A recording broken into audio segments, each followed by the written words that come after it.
வணக்கம். நாம் இப்போ நட்சத்திரத்தில் 4வது நட்சத்திரமாக ரோகிணி நட்சத்திரத்துக்கு எந்த மரம் அதிர்ஷ்டம், எந்த மரம் துரதிர்ஷ்டம் அப்படிங்கிறத பற்றி பார்க்க போகிறோம்.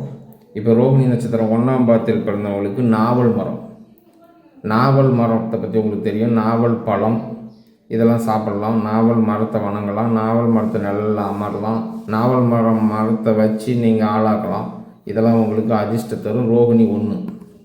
ரோகிணி 2 சிவப்பு மந்தாரை அப்படிங்கிற ஒரு மரம் உங்களுக்கு அதிர்ஷ்டத்தை தரும்.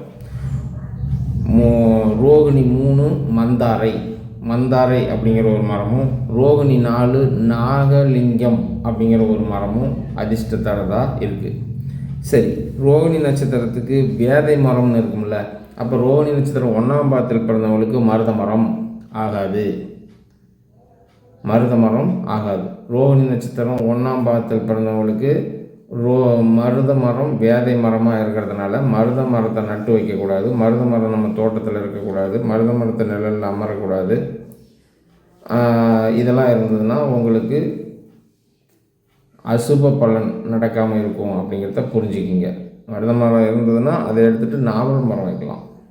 அப்போ நாவல் உங்களுக்கு அதிர்ஷ்டம். இது எல்லாருக்குமே இந்த நாவல் அதிர்ஷ்டமானா இல்லை, உங்களுக்கு தான் அதிர்ஷ்டம். மற்றவங்களுக்கு எப்படி அவங்கவுங்களுக்கு மரம் அது மாதிரி. சரி, ரோகிணி நட்சத்திரம் 2ஆம் பாதத்தில் பிறந்தவங்களுக்கு வேதை மரம் அப்படின்னு பார்த்தா புளி மரம். இப்போ புளி மரம் வச்சு காப்பாற்றுறது, புளி மரத்து நிழலில் படுத்து உறங்கிறது, இதெல்லாம் உங்களுக்கு பிரச்சனையை தரும் அப்படிங்கிறத புரிஞ்சுக்கிங்க. 3ஆம் பாதத்தில் ரோகிணி 3ஆம் பாதத்தில் பிறந்தவங்களுக்கு மஞ்சள்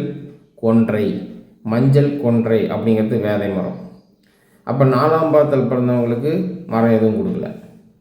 அப்போ 4ஆம் பாதத்தில் பிறந்தவங்களுக்கு அதிர்ஷ்ட மரம் நாகலிங்கம் அப்படின்னா உங்களுக்கு தெரியும், சிவனுக்கு உகந்த மரம். அது அதிர்ஷ்ட மரம். அதுக்கு ஒரு வேதை மரத்தை சாஸ்திரத்தில் கொடுக்கல.